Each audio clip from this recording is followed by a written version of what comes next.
Hi everybody, this is Alice Bejeweled Hedgehog, and I had mentioned, I don't know, several videos ago that I would do a review of my stitch dictionaries. And my niece has asked to borrow one, so I'm not sure when it will be coming back. And I kind of figured if I didn't quickly do the review now, it might be one book incomplete for a month or so. So I'm going to try and keep this shorter than my usual, long videos and just kind of jump right into it. I am doing crochet stitch dictionaries today. So they're not knitting stitches and not pattern books, for garments or anything like that, but just straightforward, either beginning, how to crochet or straightforward stitch dictionaries.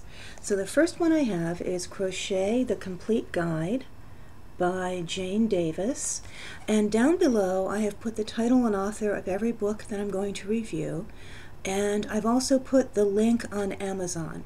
I'm sure you can get them other places, it's just that I have Amazon Prime and use Amazon, so that's just where I naturally tend to go. Okay, this is the first book I bought. My niece and I got it from the library, and we renewed it as many times as we could, and we both really loved it. It's a really good guide to crocheting in general, not just a stitch dictionary. It talks about different types of yarns, and if you're just starting out, or you have a tendency to find a favorite type of yarn and not really vary from it, it's really kind of helpful to look and see different kinds. It has all the accessories you could need. Sorry, I don't know. I want to do a book reviews today, and my words seem to have fled. But let's just see how this goes. It gives you these diagrams on how to do the stitches. But to be honest with you, I think it was Jamie Lula Tallulah who said that she learned how to crochet from a book. I couldn't do it. I had to come on YouTube and actually watch people do it. When it comes to learning how to make an actual stitch, for me it's much easier to see it visually than it is to look at these little pictures where you see the crochet hooks with the thread wrapped around it. But there is a very complete section of that in here, so if that's the way someone learns, that's great. And it has photos.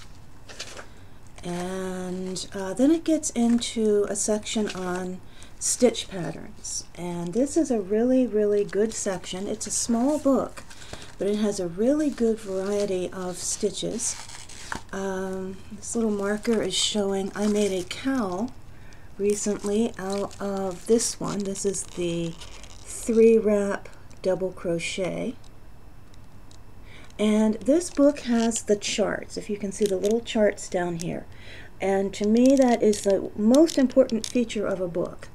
The photos are important, and so are, here's a stitch diagram of a snowflake motif. Let's get that right up there in front of the camera. Oh, wrong part. There we go. And really, I read a lot of science fiction. If there were some bio-nanotechnology that they could just put into you and it would reconfigure your neural patterns and give you knowledge, that would be great. But there isn't. But to me, these little stitch diagram pictures are the closest you can get. You just look. Sometimes when I'm crocheting and following the step-by-step instructions, I'm getting frustrated. Look at the little chart, clears it all up. It's like instant transfer of knowledge to my brain. This has sections on Irish crochet. It has a section on Tunisian crochet.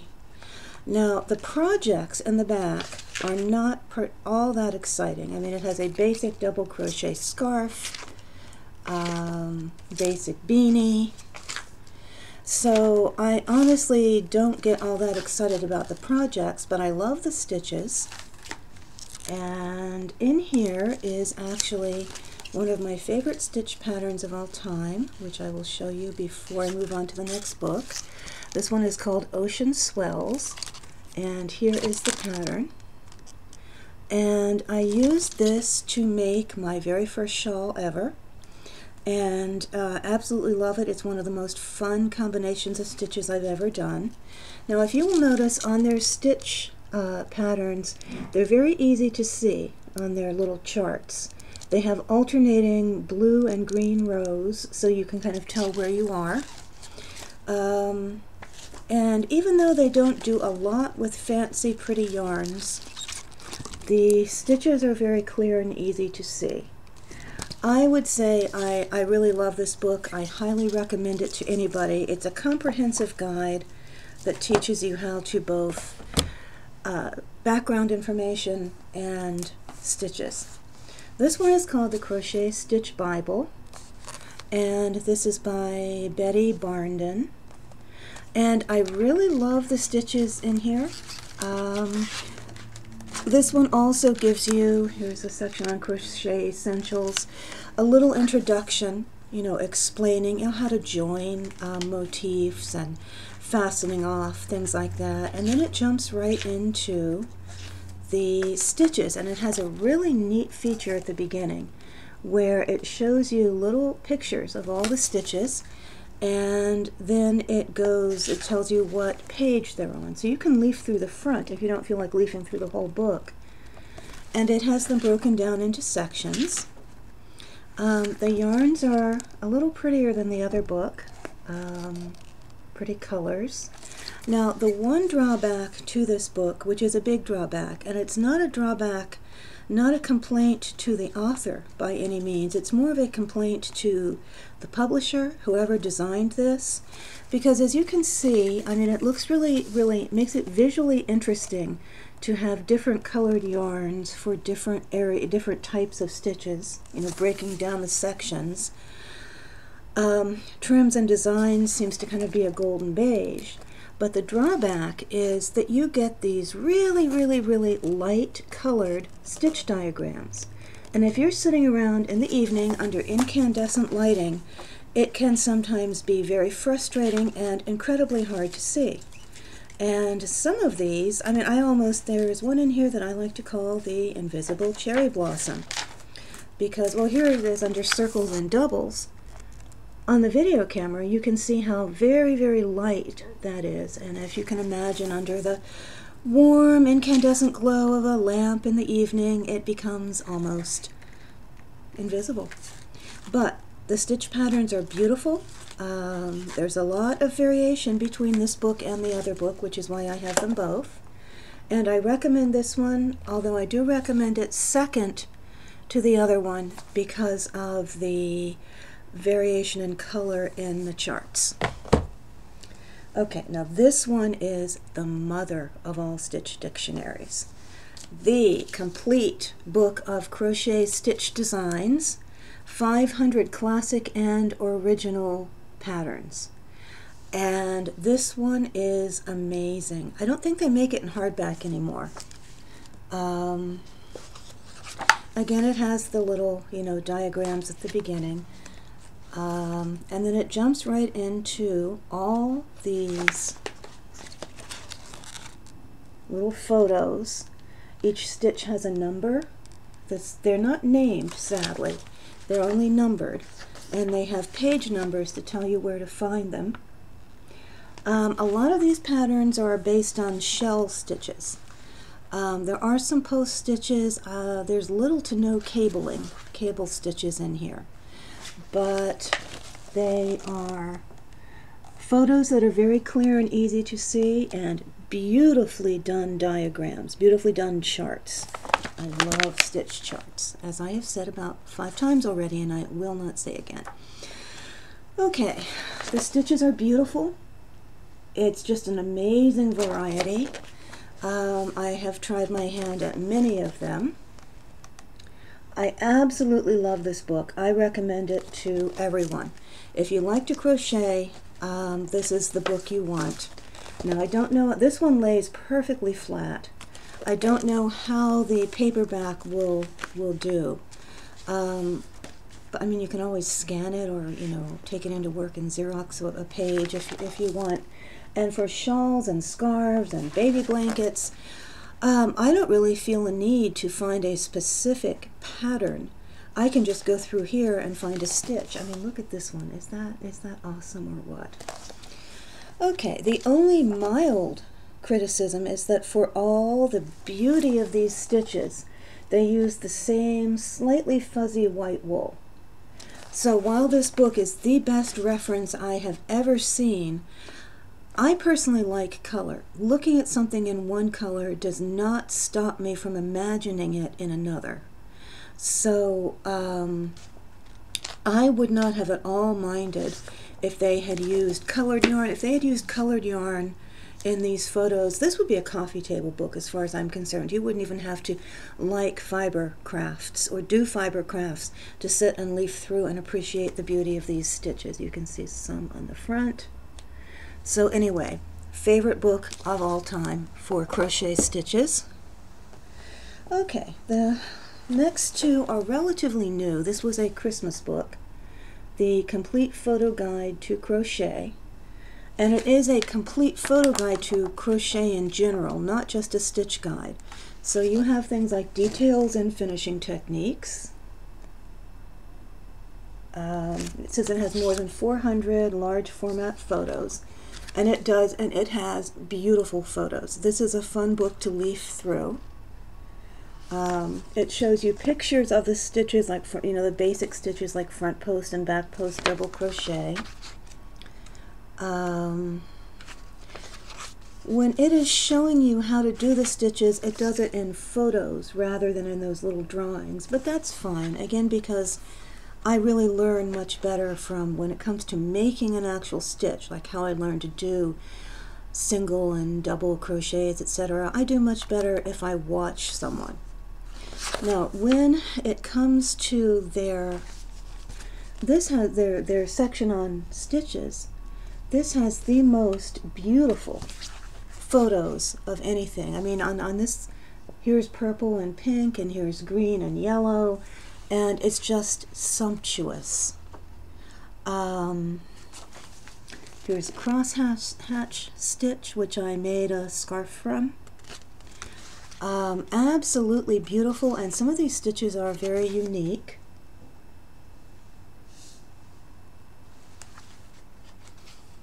And they're projects. Now these projects are fascinating. These projects are as nice as what you would find in a magazine. As far as I'm concerned, they're as nice as the nicest projects you'd find in a magazine.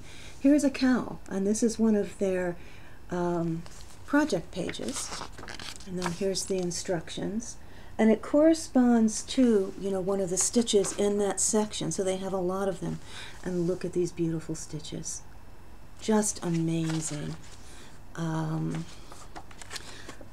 To give you an idea of the projects that they have, okay, here's a project right here, overlay crochet for that little, I guess it's like a table runner. Oh, it's a placemat. And then I have never really made any throw pillows. I'm just not, for some reason other than like a little lapgan, I'm not really that into making my own home decor. But this is a pillow. It's called a Polish star pillow. I have never seen this type of crocheting before. And it's amazing, and I'm going to make it. They have bags, they have intermeshing handbags, they have a lot of interesting techniques in here. They have a section on freeform crochet. Here's their section on intermeshing crochet. This is one of the books I strongly recommend to people. Another project is a Bruges lace scarf. And here is a beautiful shell. I mean, look at this. This is like something you'd find on the cover of one of the crocheting magazines, and it's actually in a stitch guide. So, I mean, everything about this. It has a great section on edgings. And it has a really nice section. It has leaves and flowers. And, oh, this one is really cool. I have not done this loopy leaf yet, but I think it's so cool. And really, okay, look at this stitch. It's called Buttercups. and it's worked in 2 colors, and you can see how the flower portion is raised, and it shows you, you know, in different colors down there how it's made. And there's a toddler sweater in here that uses that as a border that they have for a project. I mean, look at this tatted picot stitch.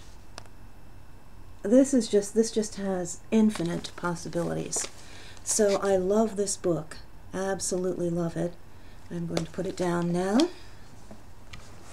Okay, this is my most recent acquisition. I bought it in hardback. Bad Alice. I buy books and yarn.